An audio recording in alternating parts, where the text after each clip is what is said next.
Hello viewers, இன்னைக்கு நம்ம பார்க்க போறது ஒன் பீஸ் எபிசோட் 604 பார்ட் 2.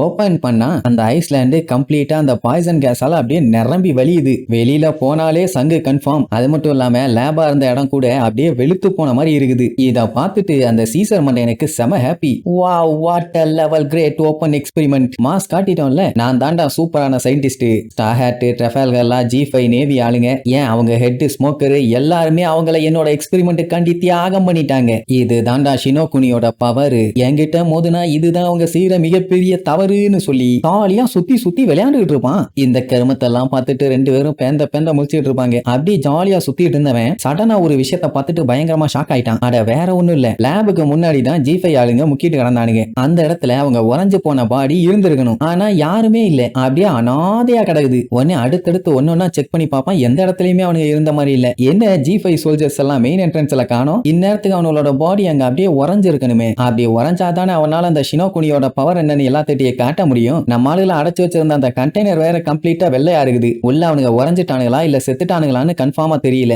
என்னவா இருக்குன்னு அப்படியே பயங்கரமா யோசிப்பாங்களா. உடனே மோனட்டு வெர்கோ கிட்ட கேட்பான், நீ என்ன நினைக்கிற, அவங்க தப்பிச்சிட்டாங்களா இல்ல செத்துட்டாங்களான்னு. அவன் என்னடான்னா அங்க நடந்த விஷயம் எல்லாத்தையும் லைவா பார்த்த மாதிரியே சொல்லுவான். இதெல்லாம் வச்சு பார்க்கும்போது அவனுக்கு ஒரு விஷயம் மட்டும் கிளியரா தெரியுதாமா, அவங்க அந்த கேஜ்ல இல்ல. வாட் டு யூ மீன், என்னடா சொல்ல வரேன்னு கேட்டா, அந்த G5 ஆளுகளுக்கு சுத்தமா மண்டையில மூளைங்கிறது கிடையவே கிடையாது. ஒன்னா நம்பர் மாங்கா மடையனுங்க, முட்டாப்பாளுங்க. அவ்வளோ தீவிரமா யோசிச்சு இந்த கேஸ்ல இருந்து அவனுங்க தப்பிக்கிற ஆளே கிடையாது. அதுவும் ஒட்டுமொத்த பேரும் தப்பிக்கிறதுக்கு வாய்ப்பே இல்ல. இவனோட கெஸ் படி ஸ்டார் ஹேட்டும் மத்தவங்களும் அந்த கூண்டுல இருந்து தப்பிச்சு G5 சோல்ஜர்ஸ் எஸ்கேப் ஆறதுக்காக ஹெல்ப் பண்ணிருக்காங்க. இதுதான் நடந்திருக்கும்பா. அவன் உடனே மண்டையை பிச்சுக்குவான். அதே நேரம் இங்க லூஃபி ஓகே வேலையை ஸ்டார்ட் பண்ணலான்னு சொல்லி அடிச்சு பிச்சுட்டு கிளம்புவான். ரோபினுக்கு மறுபடியும் அவன் களத்துல இறங்கிட்டான்னு சந்தோஷம். இங்க ஸ்மோக்கரு டஷிகி கிட்ட G5 சோல்ஜர்ஸ் எல்லாத்தையுமே பாத்துக்க சொல்லிடுவான். ஏன்னா அவன் வெர்கோவை தேடி போறான். பட் டஷிகி அது வேண்டாம் தான் சொல்லுவா. ஆனா அவனால அதை ஏத்துக்க முடியல. அந்த நன்னாரி பையன் நேவிக்குள்ள இருந்துகிட்டு ஏகப்பட்ட வேலைத்தனம் பண்ணி வச்சுட்டான். ட்ரெஃபால்கர்ல மட்டும் பண்ணானா பத்தாது, நானும் அவனுக்கு செட்டில் பண்ணணும்பா. நேவியை இந்த மாதிரி பண்ணதுக்காக இவன் கையாலேயே வச்சு செய்யணுமாமா. உடனே டஷிகி அப்ப நானும் வரேன், என்னையும் கூட்டு போங்கம்பா என்ன கேட்டா, வெர்கோ வந்து ரொம்ப ஸ்ட்ராங்காமா. இவன் கூட இவ இருந்தா பயங்கர சப்போர்ட்டிவா நின்னு சண்டை போடுவானாம். இவளை காப்பாத்துறதுக்குள்ளேயே ஸ்மோக்கருக்கு மண்டை காஞ்சி போயிடும். இதுல இவன் ஸ்மோக்கருக்கு சப்போர்ட் பண்றானாமா. நீ என் கூட வந்துட்டீனா அப்புறம் நம்மளுக்கு எல்லாத்தையுமே யாரு பாத்துக்கிறது,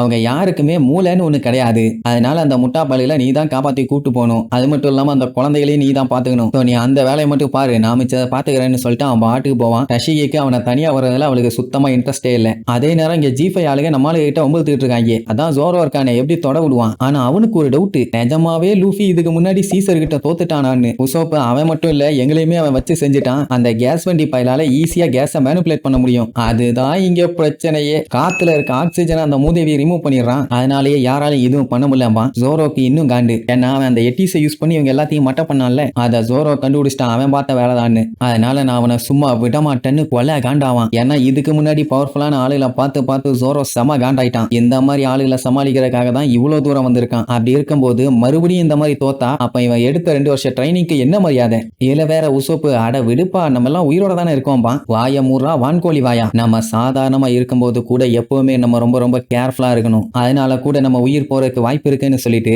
கேஷுவலா அந்த G5 சோல்ஜர்ஸ்குள்ள நடந்து போவான். அவனுங்க எல்லாம் முழிப்பானுங்க, என்னடா இவன் நம்ம எல்லாம் அட்டாக் பண்ணிட்டு இருக்கோம், அவன் பாட்டுக்கு போறான்னு. அவன் லூஃபின்னு கத்திட்டே போவானா. இங்க சஞ்சிக்கு ஒண்ணும் புரியல. என்னாச்சு அவனுக்கு, மண்டையில மரகிற கலந்து போச்சான்னு முழிப்பான். உடனே இதான் சாக்குன்னு எக்கச்சக்க பேர் அவனை அட்டாக் பண்ண வருவானுங்க. ஆனா கேஷுவலா கத்திய ஒரு சொல்லிட்டு அவனுக்கு கத்தி எல்லாம் துண்டு துண்டா போயிடும். மறுபடியும் மேல ஓடிட்டு இருக்க லூஃபியை கூப்பிடுவானா. என்னடா என்னாச்சுன்னு கேட்டா, விட்டுறாத, எப்பவுமே விட்டுறாத. ஏன்னா இப்பதான் நம்ம நியூ வேர்ல்டோட பிகினிங்கே வந்திருக்கோம், இங்கே நம்ம தோத்துறக்கூடாது அப்படின்ட்டு வெறியோட சொல்லுவான். அவன் என்ன சொல்ல வரான்னு சொல்லி லூஃபிக்கும் புரிஞ்சு போச்சு, மொத்த குரூவுக்குமே தெரிஞ்சு போச்சு. அது மட்டும் இல்லாம அவன் சாரியும் சொல்லிடுவான். இனிமேட்டெல்லாம் நான் உசாரா இருப்பேன், டோன்ட் வரி, பி ஹாப்பின்னு சொல்லிட்டு அவன் பாட்டுக்கு ஓடுவான். அண்ட் எல்லாத்துக்குமே ஹாப்பி. இனிமேட்டு எல்லாருமே உசாரா தான் இருப்பாங்க, ஈவன் தூங்கும் போதும் கூட. அப்ப இந்த மஞ்சமாக்கானுங்க அடே ஸ்டார் ஹேட் வந்துட்டான்டா, அவனை விட கூடாது பொழந்துடணும்னு சொல்லிட்டு அட்டாக் பண்றதுக்காக வேகமா வருவானுங்க. உடனே நம்ம பையன் ஒரு பல்ட்டியை போட்டு அவன் ஓடி வந்துட்டு இருந்த பிரிட்ஜில் காலை ஒரு சைடா மாட்டி வச்சுக்கிட்டு அப்படியே சல்லுன்னு இந்த பக்கமா வருவான். என்ன பண்றான் இவனு பேந்த முழிக்கும் போது கம்னு சொல்லிட்டு காலை விடுவானா. அது என்ன ஒண்ணா அவன் காலை அப்படியே ஃபேன் மாதிரி சுத்த ஆரம்பிச்சிடும். உடனே பையன் அப்படியே பிளைங்ல வந்து இதாண்டா UFO போன்னு சொல்லி அப்படியே சுத்திக்கிட்டே போய் எல்லாத்தையும் அடின்னு அடிச்சு தெரிய விடுவான். உசோப்புக்கு சிரிப்பு வரும். நான் ஜோரோ பார்த்துட்டு ஏன்டா கொஞ்சம் சீரியஸா இருக்க மாட்டியாடான்னு முழிப்பான். அந்த டைம் ஒருத்தன் சீசரோட ரூமுக்கு அடிச்சு புரண்டு வருவானா, மாஸ்டர்னு. ஏன்டா என்னாச்சு, பாத்ரூம் போயிட்டு இருக்கும் போது பாதியில வந்தவ மாதிரி இருக்க, வாட் இஸ் த ப்ராப்ளம் வாயான்னு கேட்டா அவங்க வந்துட்டாங்க, அந்த ஸ்டார் ஹேட் லூஃபி வந்துட்டான், எல்லா எனிமீஸுமே பில்டிங்கே லாபியில இருக்காங்க, அது மட்டும் இல்லாம அவங்க முன்னேறி வந்துட்டு இருக்காங்க, நமக்கு ஆபத்துமா. அட மெண்டல் பயல, நீ சொல்லும் போதே தெரியாதா எனக்கு ஆபத்துன்னு. அவங்க போற அவ்வளவு ஸ்ட்ராங்கான கேட்ட மீறி உள்ள வந்தாங்கன்னு கேட்டுட்டு கதருவான். சோ இப்ப வெர்கோ சொன்னது அப்படியே நடக்குதா. மெயின் அவனுக்கு பிரச்சனையே ட்ரஃபால்கர்ல தான். அவனை விட்டோம்னா நமக்கு தான் பெரிய பிரச்சனை. அண்ட் அவனை நான் ஏன் கையாலேயே கொல்ல போறேன், மெயின் அவன் பர்பஸ்க்காகவே டெரரா சொல்லுவான். இங்க லூஃபி என்ஜாய் பண்ணி எல்லாத்தையும் பொழந்து கட்டிட்டு இருப்பான். வலிய விடுன்னு. ட்ரஃபால்கர் லாக்கு செம்ம கடுப்பா இருக்கும். ஐயோ விளையாட்டுத்தனம் பண்ணிட்டு இருக்கானே இந்த பண்ணாட பையன்னு. அவன் பறந்து வரும்போது எவனும் பக்கத்துல வராத செதறிடுவேன்னு இழிச்சுக்கிட்டே ஜாலியா சுத்திட்டே போவான். அவ்வளவுதான்.